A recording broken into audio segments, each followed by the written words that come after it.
Le drone s'élève de la benne du camion. La scène est filmée par un habitant qui n'en revient pas. On entend des tirs d'armes automatiques qui cherchent à l'abattre. Puis émerge un second appareil. Il se dirige vers un aérodrome militaire à proximité. Il est déjà en flammes. Il s'agit d'une base en Sibérie, à 4300 km de l'Ukraine, la base de Belaya. Sur ces images, des Russes essaient de détruire les drones à coups de pierre avant qu'ils ne s'envolent. Au même moment, dans le Grand Nord russe, c'est une autre base qui est attaquée avec le même procédé. Cette base abrite en temps normal des bombardiers qui frappent l'Ukraine. L'opération, baptisée Toile d'araignée, est inédite. Elle a été revendiquée par les services de renseignement ukrainiens. Ils diffusent ces images d'aéronefs qui auraient été détruits.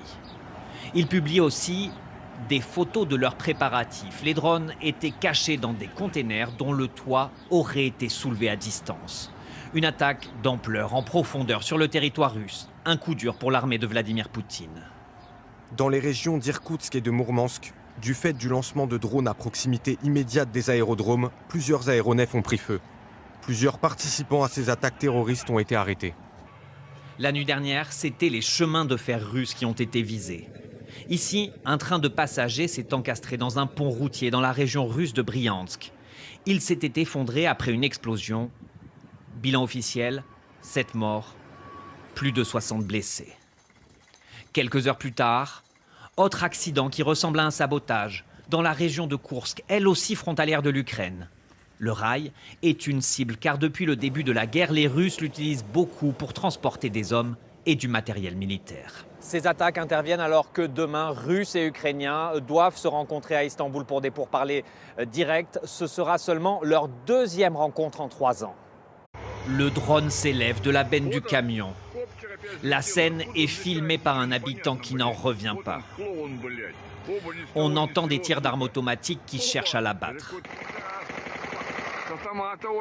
Puis émerge un second appareil. Il se dirige vers un aérodrome militaire à proximité.